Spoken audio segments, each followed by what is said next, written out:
to let you touch my balls every time I want to get on an airplane. Stop, fining people for dented cans. If you're a food service business and you have dented cans in your pantry, you can be fined for that because 30 years ago those cans were made of tin and they could potentially, when compromised, infect your food. But that's a long solved problem that we still cite people. Would you be against, because I live in Florida, and obviously, we don't have annual state inspections, but there are cars running around that have no windows or are missing a door or, clear safety issues. Personally, I think some kind of either yearly, bi-yearly, something like that inspection, only for these extreme things would be beneficial because there are some people rolling around in cars that really just should not be on the road here. I just think if you see somebody actively harming somebody as a result of neglecting their vehicle, then you punish them accordingly. If you caused an accident because you didn't maintain your brake pads and you're the reason why that accident happened, then you did it bad and it's your fault. But that accident wouldn't happen if they got their brakes inspected. Right, and that's true, but I don't think it's up to the state to demand that people prove that they've achieved those things because that system doesn't work in the way that it's supposed to anyway. Over here. And it's all computerized. Every year you have to take your car for MOT and it goes through a computer system and you can't even fix it. And if it doesn't get approved, your car is immediately off the road. Every year. Yeah, that's a problem, and that shouldn't exist in that way. No, it's exactly the way it should be. If your car is not up to scratch and you're causing a havoc driving around the streets and you're exposing other people to danger, then your car should be off the streets. Yeah, but having a check engine light doesn't inherently expose other people to danger. Not having a windshield doesn't inherently expose other people to danger. Well, obviously, what? We're not talking about windshield. What's we're talking about the proper. That was an example. Pocket car seats. brakes or whatever. I never said anything about windshield. No, sorry. Somebody said windshields and doors. You're not posing a safety threat to other people because you don't have a If the wind is blowing in your eyes because you don't have a windshield, I would imagine that's got to be some level of impairment for driving, right? I don't know. People, windshields on motorcycles are pretty fucking small and they see the door already. Today, wildfire fragrances are $2.95. Lady would want me to tell you, and I love Lady, so I'm putting them.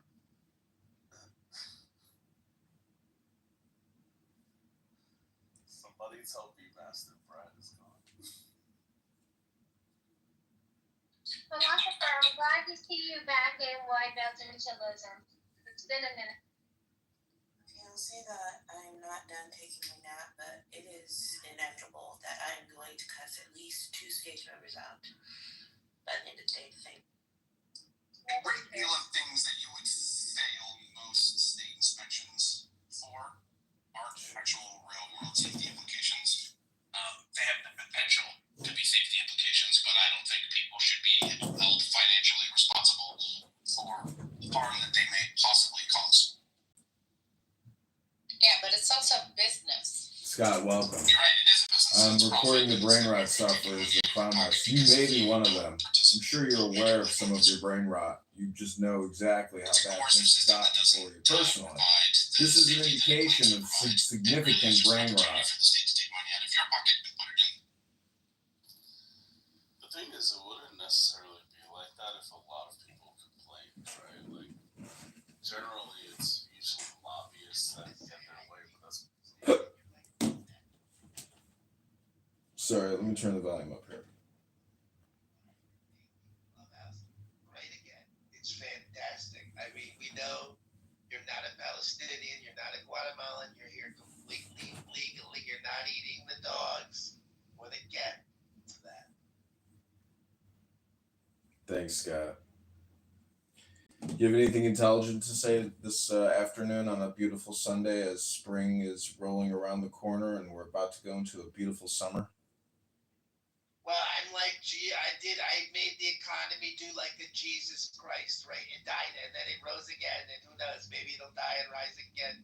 A little Jesus economics. We love that. Oh, it's great news. So what are you doing the rest of the day, Dr. Scott? I don't know. I'm doing a little bit of this, a little bit of that, waiting on the Amazon delivery right now. It should be here. It's one stop away. What did you buy? It's here, but I can see it. I can see them. Did you get a new burner phone? No, but I need one. I need one so I can. Oh, look, here's young Christian, my man. You should tell him to go to the gym. Yeah, go to the gym, Christian. Read a book.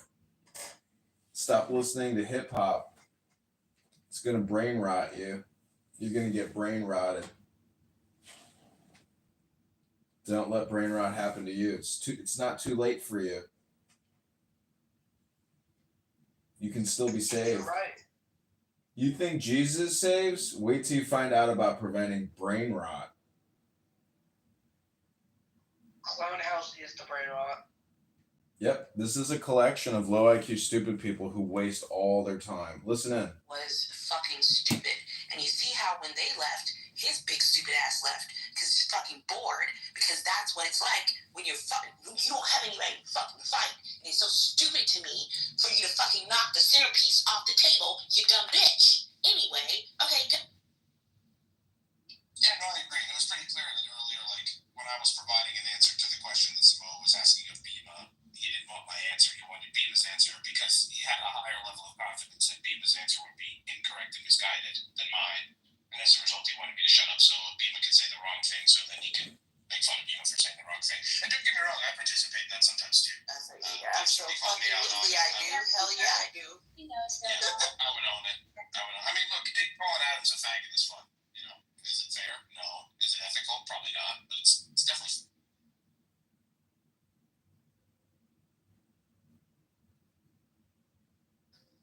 I had to explain to a clubhouse room how humans are not necessarily ethical beings. Dr. T-Robs is here. Another brain rot sufferer in Northern Ireland, one of our European counterparts of brain rot. What does that mean? What does it mean? Explain it in words. Yeah! Jesus Christ, you sound a little sensitive. It was an open-ended question, so yes I or no. own you! I've got your domain! I own you! No, you don't own me. Good luck trying to get into the SERPs of the names. Put me in my publicist as you amplify my comedy show and take me global. One of these days I'm gonna come to a town near you and perform my world famous comedy roost. They simultaneously clash with all our other impulses. So no, we are not ethical beings. So you're not saying we don't have ethics. You're saying we just don't always live up to them. Therefore, when you don't live up to them, even though you lived up to some other ethics, when you don't live up to one, you're no longer an ethical being. Is that it? I'm just saying human beings aren't ethical beings. It's like, I'm not saying what that means. What I'm saying is you don't have to. You could live up to all the ethics you want. At the end of the day, you're still not an ethical being because you have all these other things about you. Okay, that's what I thought. That's what I thought you were saying. Solely your thing. Yeah, that's not we're contradictory and we're hypocrites. Chris was in here talking about a socialist utopia on his iPhone, probably wearing some nice neck. Yeah, that doesn't mean That's funny, so right. there's a. Child labor feels so comfortable to me. I love it. This is what's called the all or nothing fallacy.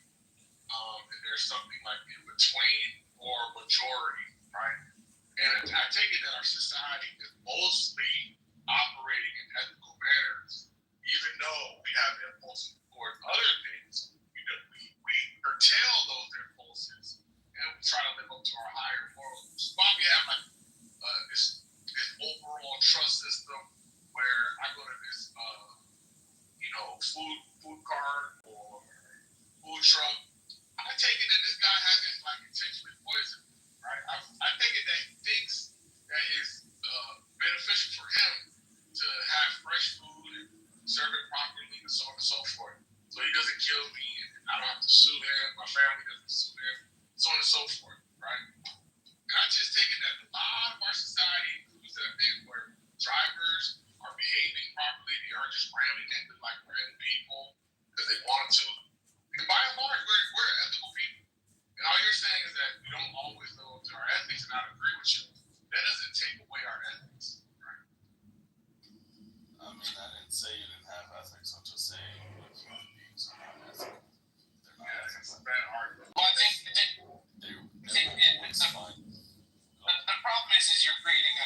what it sounds like. It sounds like you're creating a condition where to qualify as an ethical person, you would have to never, ever, ever, ever violate ethics. And then the question becomes, whose ethics? Your ethics. There's not an objective ethics, right? So if you're saying humans aren't inherently ethical all the time, then sure, yeah, that's a fair statement. But there's a spectrum, right? And most humans, I would say, fall somewhere in the middle. I would say most people are in good faith. I'm not 100% certain the kid at Chick-fil-A isn't dipping his nuts in my sauce. But I'm reasonably, comfortable with taking that risk. And there's a lot of trust factors in that sort of stuff, like the bottle of water I just picked up at Publix may or may not have arsenic in it. But I'm fairly certain. And if the Chick-fil-A kid dipped his nuts in your sauce and you fell for it, that's on you because those are supposed to come sealed. Maybe he did it before he put it in the packet. I've stayed in hotels a lot, and I've kind of just relegated myself to the reality that I might be drying myself in somebody's cum towel from yesterday. I hope not, but I can only live my life to a certain degree. This is the issue I took with Chris. Twitter thoughts. Yeah, I mean, look, and it just is what it is. Sometimes you just have to fucking go for the ride. But this was the issue I took with Chris yesterday, where he was kind of making these statements that everybody should at all times be ultimately concerned with what harm they might be causing to other individuals and other communities. And I think to some degree that's true, but that becomes a turtles all the way down fallacy. And if you take that to the same level of if you're not 100% ethical, then you're not ethical at all. If you go to that same level on the spectrum, if I go for a hike in the woods, I am making an ethical misstep because I am causing harm to nature. I'm stepping on twigs and I'm crushing bugs. Welcome back to another exciting episode of Super Stupid Hypnosis! Ultimate solution to that problem is we should all just kill ourselves. And that's not a solution. I think what it is, and maybe it shouldn't be some sort of, maybe I shouldn't have used an absolute statement. I mean, I still stand by it, but for the sake of conversation, maybe I shouldn't have used such an absolute statement. What I'm saying is, because I noticed that people who consider themselves ethical are shocked when they see other humans do non-ethical things or what they perceive as non-ethical things. And they're like, there's got to be something wrong with that person. What kind of person would think that way? What kind of person would do that thing? And it's just you in the right situation. Welcome back to the 3-hour saga of low IQ stupid people talking about fucking nothing, wasting their whole fucking morning. Almost daily in here, it's not necessarily that the other person doesn't have ethics. Theirs are just different than yours, and they are also evil because their ethics are different. Hey, are we going to leave him in the audience? Because he is probably recording the room. So, just put that out there for thought. Well, now you care? He's been in here for 2 hours. Oh, I didn't notice, and I didn't notice him.